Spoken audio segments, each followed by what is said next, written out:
In this question, you need to show that the rectangle with the largest area is in fact a square. And the rectangle that we're being shown here has a perimeter of 100. So 2 lengths and 2 widths gives us a perimeter of 100. So I need to go and find that tile. So I'm going to say, all right, 2x's plus 2y's equals 100. We have a perimeter of 100.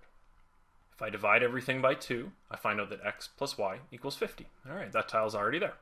So the next thing that we need to do is to solve for one of the variables. So I'm going to isolate for y. When I do that, I get that y equals negative x plus 50. So I subtracted an x from both sides. Now I'm going to say that the area formula for this guy is always length times width. So the area formula for a square is length times width, which is x times y. So I'm going to put that tile up there. Area equals x times y. And we know that y equals negative x plus 50. So instead of writing y, I'm going to write in negative x plus 50. And now I'm going to multiply it out.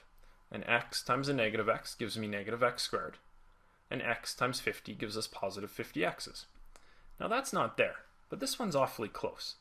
And it says that they factored out a negative 1. So if I multiply that out, negative 1 times x squared would give me the negative x squared.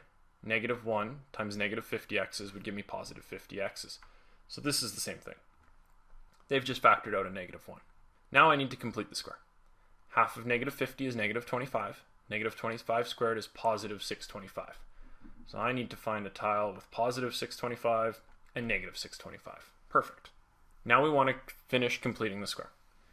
So the whole point of this is that it creates a perfect square trinomial, and that matches perfectly with x minus 25 all squared.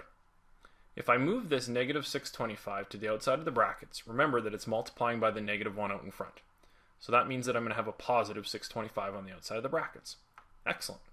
This tells me that I have a vertex at positive 25, positive 625. So that's where our vertex is. The maximum area occurs at this vertex, 25, 625. Excellent. And we know that our y value is equal to negative x plus 50. We know that x was equal to 25, so negative 25 plus 50 is 25. So now our x value and our y value are both the same. They're both 25, and therefore our rectangle must in fact be a square.